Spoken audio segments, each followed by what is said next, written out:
Because when they are already there, it's cost much more, and we are not able exactly to deal with the consequences.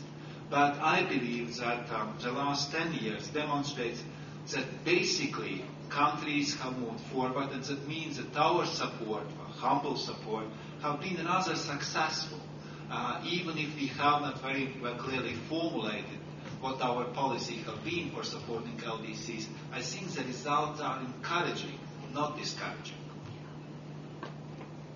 Thank you very, very much. Now, Nirjdeva is on the roll. Thank you. Thank you, Chairman. I presume, Chairman, we are here to try and see what the challenges are in helping the LDCs to become less of LDCs. So we are looking for solutions. We have been looking for solutions for 40 years in the European Union. We created the ACP and other instruments of cooperation. So let us think out of the box on this occasion and see whether there are other solutions that we could find. Let me tell you a fictional story. I know of an LDC. I know of what was an LDC, which was a huge LDC, which had no streets, no houses, no towns, no roads, no factories, no schools, not even farms. And then this LDC was inhabited by a whole bunch of immigrants who came without any education, without any knowledge, without any capital. They came with what they could carry and some lice in their hair. They came seeking a better life, and they were populated by all the people in another part of the world who rejected them, or they felt themselves rejected, so they migrated to this empty, barren piece of land. There was no IMF, no World Bank, no unrestricted bags of money. There was no European Union. But in an extraordinary way, in this mythical land of mine, while these buildings around the Bosphorus were up and standing and had been built, while the sublime ports and the later successors were in operation, in a short period of time, this barren piece of land, with people by these ignorant people, turned itself from an LDC into the richest country in the world. That is my fact. It happened. That is the story of development. You know what I'm talking about. I'm talking about the United States of America. How did they do it? Why do we not even think about it? What were the things that they employed to turn themselves, with the human capital they had, to be what they are today? Well, I've been casting around for some time to try and find an answer to this question. When I advance these dotty ideas of mine, some people on the left say, oh, they had slaves. I say, okay, right, so it was a slave trade. And other people say, well, they had education. Of course they had education. But they didn't have education when they started. But what did they have uniquely that made them turn physical assets into capital? They had property rights. They had title deeds. They could register their businesses. They could buy and sell their saloon bar or forgers or their mining rights. They could turn their tinkering business or their horse saddlery business or their ranch. And by creating property rights, They made the magic of turning physical assets into capital, capital into securities, shares, mortgages, debentures, hedge funds, and you know where that went. But they had the instruments to turn physical assets into capital. And they created wealth. And they stopped being an LDC. Now, when we look at our 48 LDCs and our 22 highly rich, minerally rich countries, we recognize one important thing. In the majority of these LDCs, it takes 6 months to 2 years to open a bank account. There are no property rights. There are no land registrations. There is no title deeds to property, buildings, homes. All the businesses you see happening around the main centers in these countries are not registered. They cannot be sold or bought. They can only be given to their next door neighbor or their child or relative. They have no capital value. And we wonder why some of the richest, minerally richest countries in the world are the poorest. Because we have not bothered,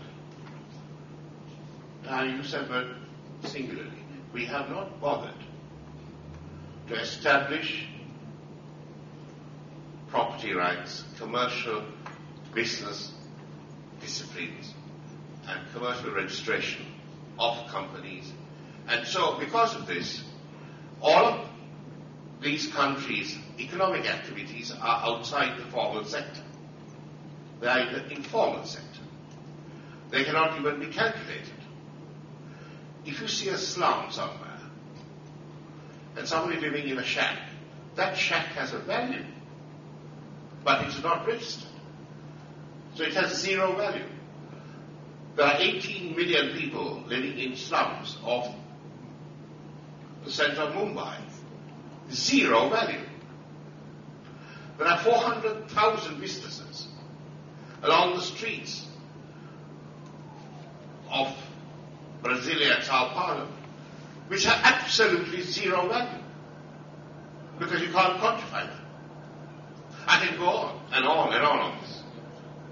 So my hypothesis is, if we are really, really serious about getting our 48 countries to become wealthier by creating value and creating wealth, let's start with registering first their title deeds and their land, by being able to create a market for their property and their land, and by registering their tinkering shop and their tiny restaurant into a business which has value.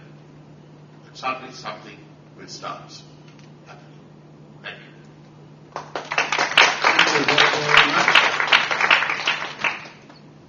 Now, Michelle Klein-Solomon is on the row. Thank you very much, Mr. Chairman, and thank you to all the organizers for making it possible to be here on behalf of the International Organization for Migration. I can't help thinking, as Mr. Deva started and told his story about that fictional country, and you'll hear my accent and recognize that I come from that fictional country, that there's another asset that was really critical to making that success story possible, and in many ways he introduced my organization better than I ever could. And that's, of course, the human innovation and the resilience of people in taking a step to try something beyond what they had experienced before. And that's really the story of my country. And I thank very much Mr. Deva for recognizing that value, particularly in times today where the diversity, the innovation that migrants bring to so many societies is terribly undervalued and is stigmatized. But that's not what I'm here to talk about today. So let me turn my attention to the subject of resilience of LDCs, and particularly in the context of my presentation about climate change and environmental degradation, particularly as it affects the movement of people. And that's not something that is far off, but something that is occurring already today, and which will be an even greater challenge, particularly for the LDCs in the years to come. And Mr. Chairman, I'll be very brief. The International Panel on Climate Change, the Intergovernmental Panel on Climate Change in 1990 said the gravest effects of climate change may be those on human migration. And unfortunately, that's proving to be the case already today. Both natural disasters and environmental degradation induce migration, and climate change, while maybe not possible to identify in a particular case as leading, is certainly exacerbating the situation of the movement of people. As the panelists said before, Dr. Supachai, you started with this, and a good friend, Dr. Supachai, that economic, social, and development factors all complicate those interactions and are no more relevant than in the case of the movement of people, meaning that it's not simply an environmental event that's going to lead to the movement of people, but it's those structural underlying vulnerabilities that are particular to the LDCs that make them most susceptible.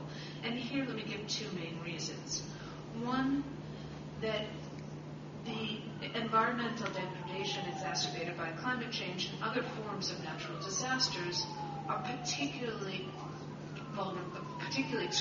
prevalent in the LDCs. Bangladesh, we've talked about a little bit today, the annual flooding that takes place. The small island states, and Commissioner, thank you very much, mentioned already, the rising sea levels that are going to make it untenable for people to stay. The Sahel region with deforestation. So many LDCs, unfortunately, because of their geography, are particularly susceptible. But the second reason, and it's the one that we're really talking about here, is the reduced resilience of the LDCs because of all the structural factors that you have all talked about today. And that means that the coping capacity is much less in the context of the LDCs. Well, where do we stand today? Already there are 20 million people who've been displaced as a result of natural disasters in 2008 alone. And of course, 2010 was a record year, and not for good reasons.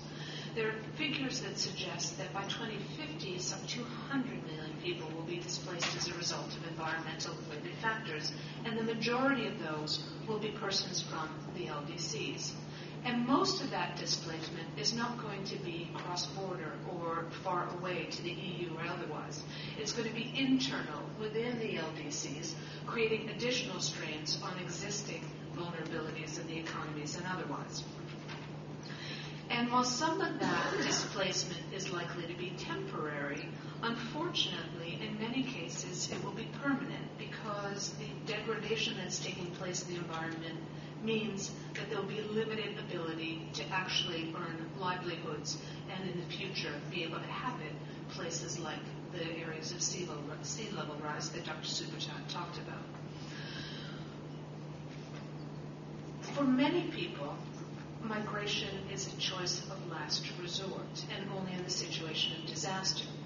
But as Dr. Deva was referring to, I think in many cases now we have to see migration as a coping strategy and an adaptation strategy, and in fact as a proactive measure that individuals can take to get themselves out of harm's way and to potentially, particularly when that migration is temporary or circular, raise resources that can